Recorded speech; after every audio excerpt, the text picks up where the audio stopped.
Hi, I'm Micah Halpern. Thank you for joining me today as I do some thinking out loud. Our first segment is called Background Briefing.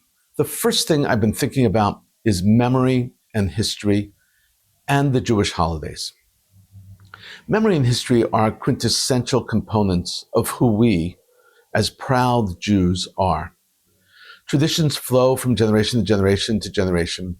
Laws codified centuries ago are observed today. Prayers and holidays have become age-old traditions. On Passover, Jews, no matter where they are in the world, recall the slavery suffered by ancient Jews in Egypt and their liberation. Every Purim, Jews retell evils of Haman, and every Purim we stamp out his name. Every Jew with a Jewish soul remembers. For Jews, it is personal. It is woven into the fabric of our lives. Year after year, as we approach these next few weeks, the holiday season, memory and history resonate even louder. And yet, as steeped as we are in our traditional ways of yore, we can adapt and change and incorporate new historical events into our lives and traditions. We are about to enter the Jewish year of 5786. As always, we will offer prayers on Rosh Hashanah, fast on Yom Kippur, build our huts on Sukkot, and then this year, we will come to an abrupt stop. We will step back, not into ancient history, but into recent history. Shmini Atzeret, Simchat Torah, can never be the same for any Jew with a heart and a soul. The searing pain of Shmini Atzeret, Simchat Torah 5783 remains raw and unhealed.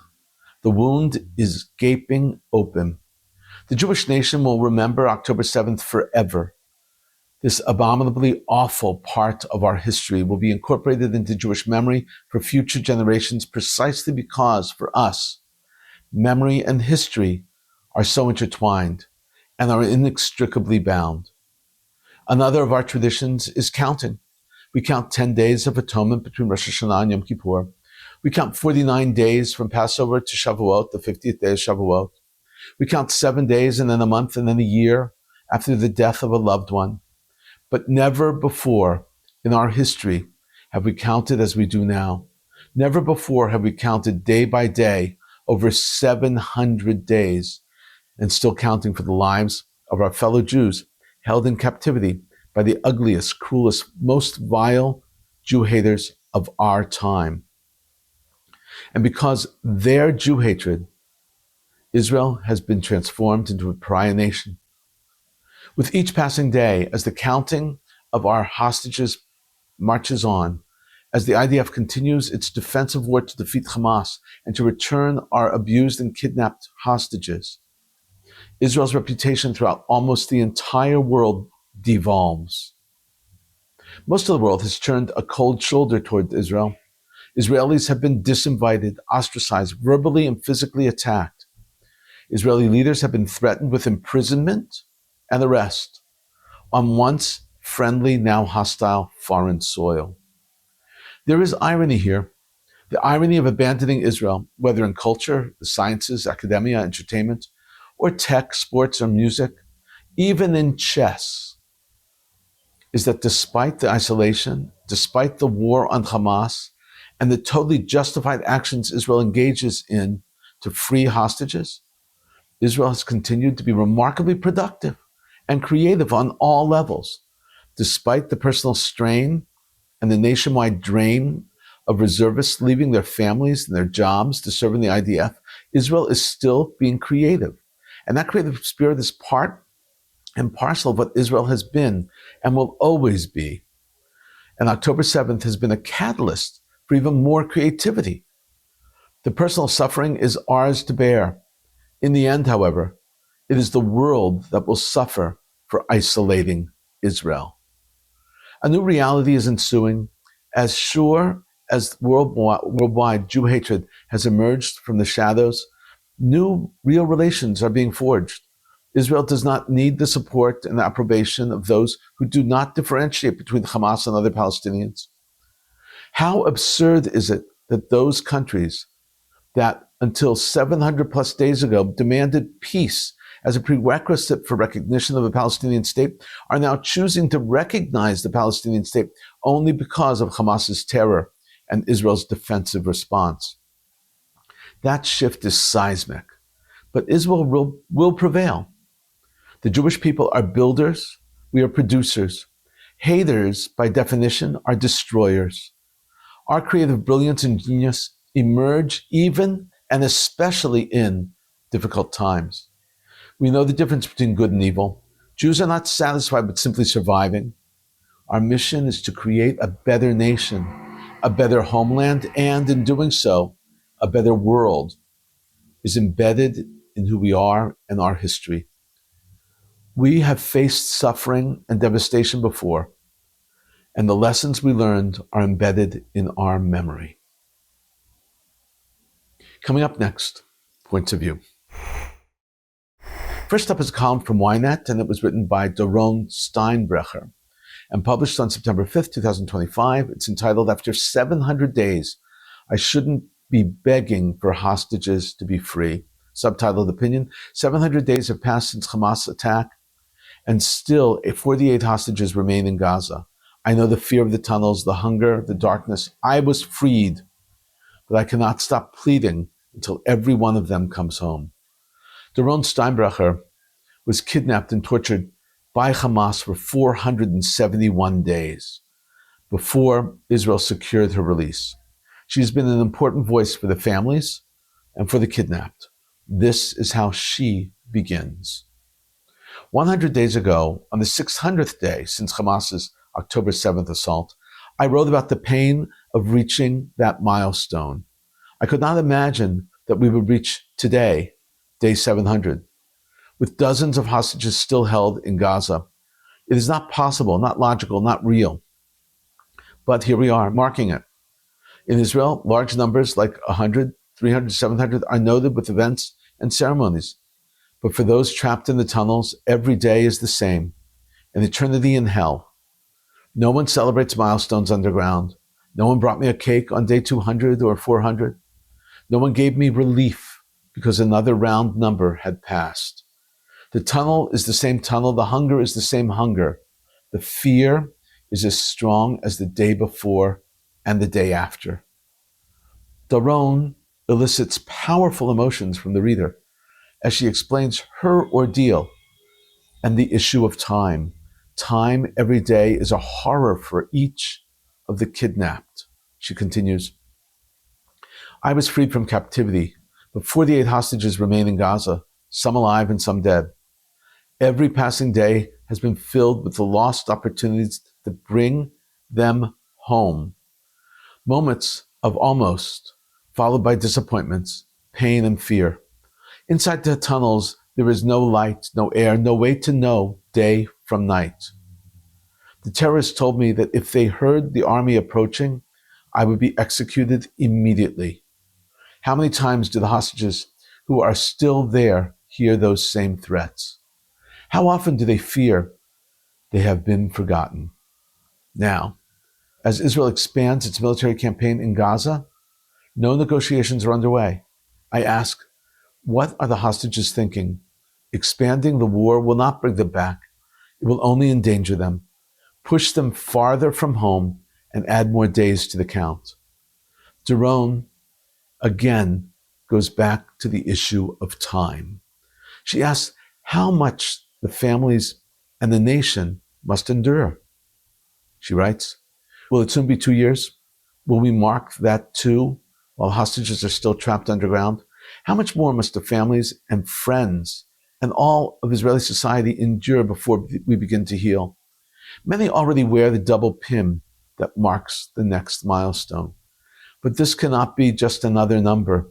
It must be the end point and the start of something new. A time when everyone is already here. A time to rebuild, to grow from pain. I'm not willing to give up. Not on them, not on hope, not on the possibility of recovery, not on the duty that everyone must be here. Please do not give up on them, on us, on the path of Israeli society to rise again. And thank you for not giving up.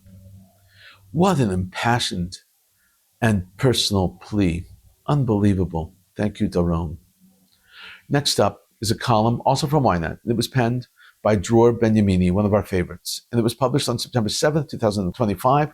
It's entitled Greta, Welcome to the Middle East. You need to know who you're helping. Subtitled opinion, as Greta Thunberg sails towards Gaza with a flotilla of well-meaning activists, Israel should counter by sending survivors, hostages, families, and border residents to meet the flotilla and expose the truth about Hamas and Gaza's terror groups.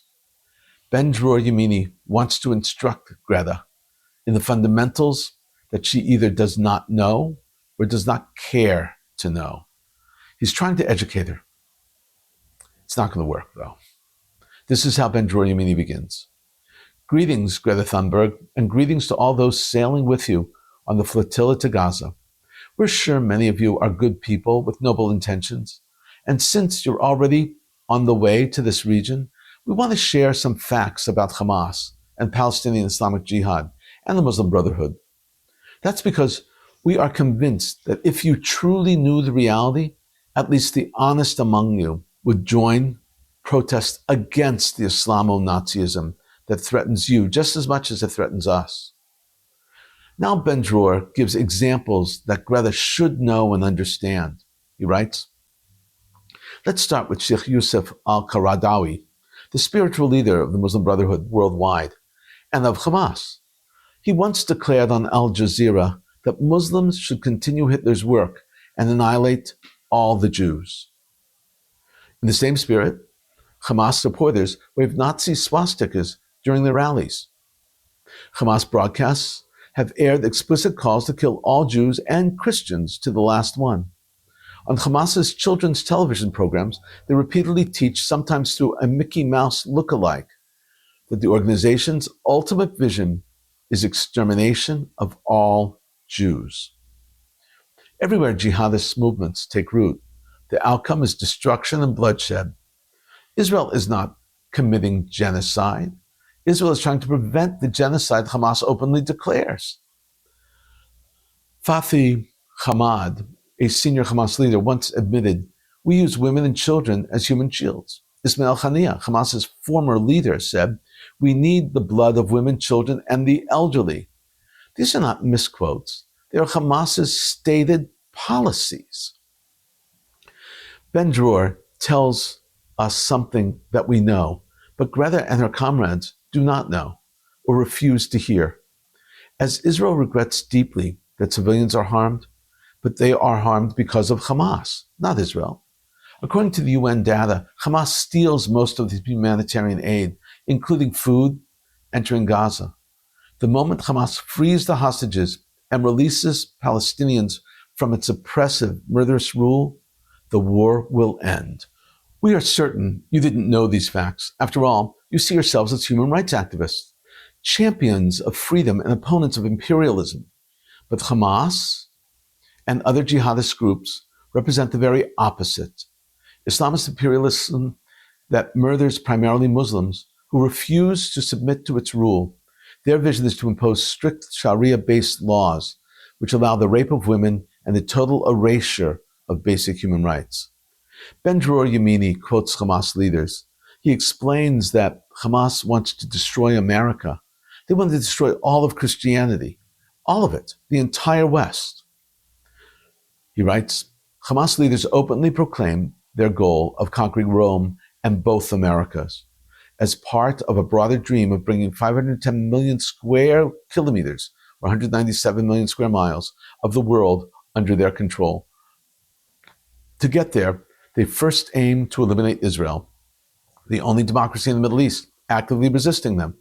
And then, they themselves say, raise the flag of Islam over the Vatican, while destroying Christianity and Christians worldwide.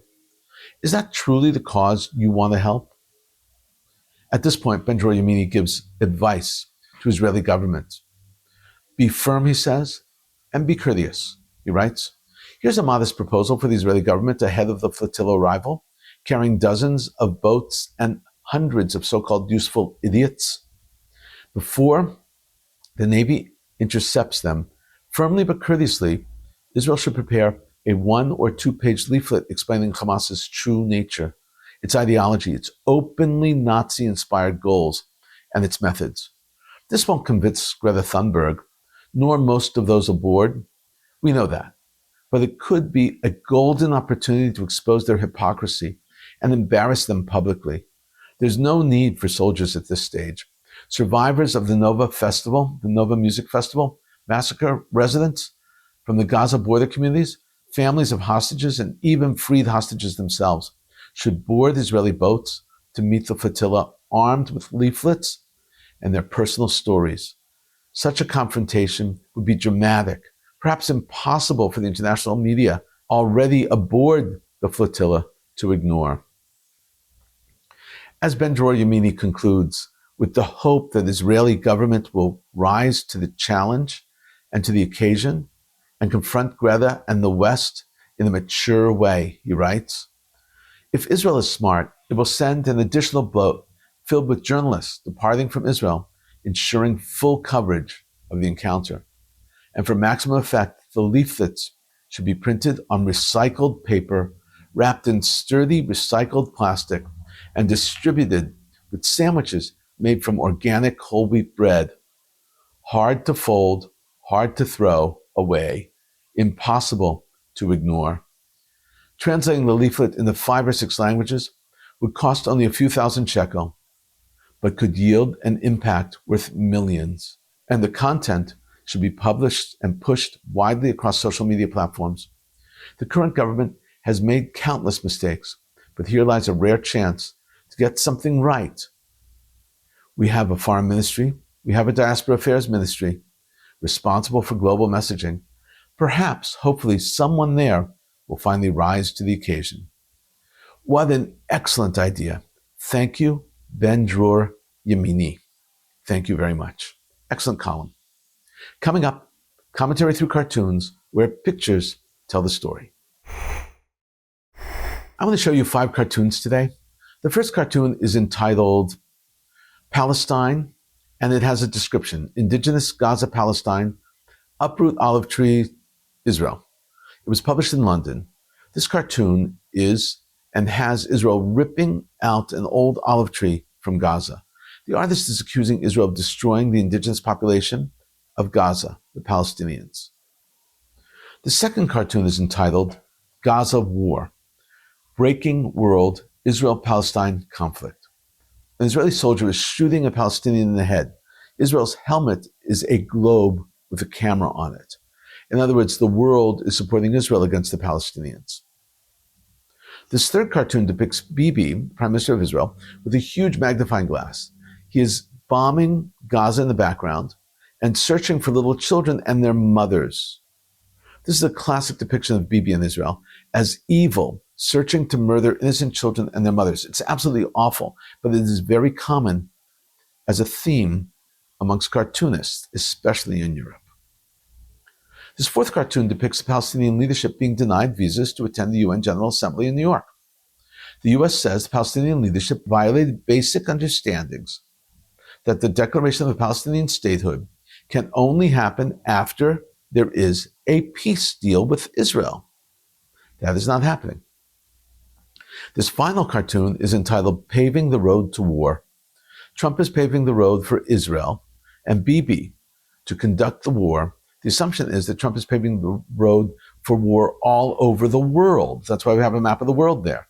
But the truth is that in the past 8 months, Trump has actually secured 7 peace deals from long-held wars all over the world. That's interesting. In a moment, more of my own perspective and a few predictions. Iran's ministry addressed the Western country's sanctions snapback mechanism against the Islamic Republic, writing on X that E3 countries have no legal, political, or moral right to trigger the snapback mechanism. According to the ministry, quote, even if they did so, the saying, use it or lose it, doesn't work here. A more accurate description of the difficult dilemma facing these countries is use it and lose it. Or perhaps better, say, use it and lose everything. That was cute from the Ministry of Iran. 10 U.S. military F-35 stealth fighters landed in Puerto Rico after Donald Trump ordered reinforcements of forces in the area as part of the fight against drug cartels in Venezuela. The fighter jets were spotted by Reuters landing on Caribbean island under U.S. control about 2 weeks after the bombing of a smuggling boat in which 11 people were killed. A Pentagon official told news agencies that there is no change in force deployment to announce at this time. U.S. Secretary of State Marco Rubio updated that he was in Jerusalem and said that his focus is on the promise to return the hostages, find ways to ensure humanitarian aid reaches civilians in Gaza, and address the threat posed by Hamas. It cannot continue to exist if peace in the region is the goal. Prime Minister Benjamin Netanyahu tweeted on X that Hamas leaders living in Qatar don't care about the people in Gaza. In an English language post, he added that, and I'm quoting here, they have blocked all attempts at a ceasefire in order to drag out the war indefinitely.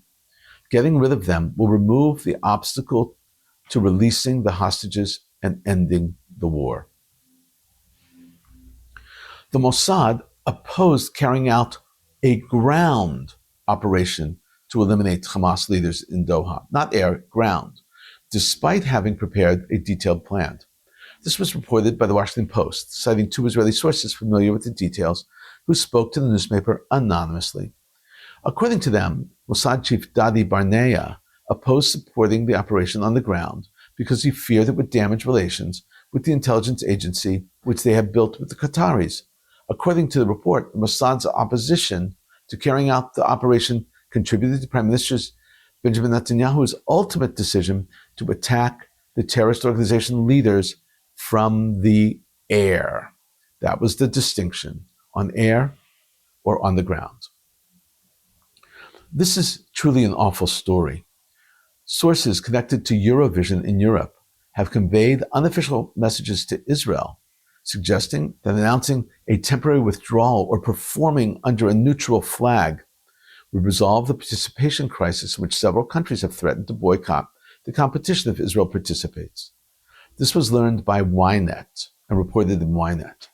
According to these sources, a temporary Israeli withdrawal would avoid a humiliating disqualification. A neutral flag could effectively be the flag of the Khan Broadcasting Corporation, as Europeans have no issue with the Israeli broadcaster, but rather with the Israeli government's policies. New York Governor Kathy Hochul has officially endorsed anti-Israel candidate, an anti-Zionist and anti-Semitic candidate, Zohar Mamdani, for New York City mayor. In a column in the New York Times, Hochul, considered a moderate in Democratic Party, explained that despite her disagreements, she sees him as a leader committed to reducing the cost of living and improving resident safety. She noted that she and Mamdani met and discussed the need to urgently and unequivocally combat rising anti-Semitism. I was pleased to see him meeting with Jewish leaders across the city, listening and directly addressing their concerns. This entire episode is deeply troubling. Whoever whispered in Hochul's ear was misguided. U.S. President Donald Trump said in response to reporters' questions regarding the IDF strike in Doha that Israel really needs to be careful. According to him, Israel needs to do something and act regarding Hamas, but Qatar is an important ally to the United States. The president added that he spoke with Qatar's emir, Tamim bin Hamad Al Thani, and told him that his country needs better public relations. We've been thinking out loud about a lot today. Now that you know what I've been thinking, tell me what you're thinking. Email me at micah@jbstv.org. Tweet me at Micah Halpern. Tell me what you think. Before we end, let me leave you with one piquante piece of information. Earlier, we spoke about history and memory. This is the voice of future generations who talks about the Jewish people, Shabbat, God, and the blessings and the specialness of the Jewish people. Out of the mouths of babes is the expression. Let's watch this adorable little boy. היום בבוקר שלחו 100 טילים, השם עשה נשם, התפוצצו באוויר. נכון. אתם רואים כמה השם גדול וחזק. כוח של יהודי זה כוח התפילה. אם מדי יום אתם מפחדים מהאזעקות, אז תתפללו. להתפלל? אתם יודעים מה הנשק הכי חזק של עם ישראל? מה? ובעולם? מה? תורה. תורה? איך? כי השם, הוא בעצמו הנשק. הוא אוהב תורה, אז אחרי זה הוא עושה שהאיראנים לא יצליחו. ומי כן יצליח עם התורה? עם ישראל, אמן, שנכריע את כל אויבינו. אמן. תדעו לכם שיהודים זה לא סתם יהודים, אלא יהודים שהשם אוהב אותם. אנחנו ננצח בזכות אלוקים הגדול, וחשוב לנו. מה היינו עושים בלי אלוקים ובלי השבת? מה היינו עושים?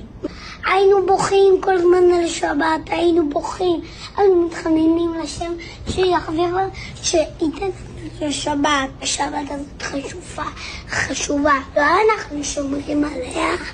אנחנו לא שומרים על השבת? אז? היא שומרת עלינו. השבת? השבת הזאת חשובה, שכולם יעשו השתדלות. השתדלות? למה? כי האיראנים תוקפים אותנו. אם הם לא יעשו השתדלות, כל ארץ ישראל תושמד. לא, מה פתאום? אנחנו כולנו מתפללים. ואנחנו חזקים. אנחנו חזקים. הולך להיות אזעקות ואי אפשר לצאת מהבית. ואתם שם בבית תהילים נגד טילים. תקראו את השמיים בתפילות. בתפילות? אמן. Unbelievable. Thank you for thinking out loud with me, Micah Halpern. Let's think out loud again next week on JBS.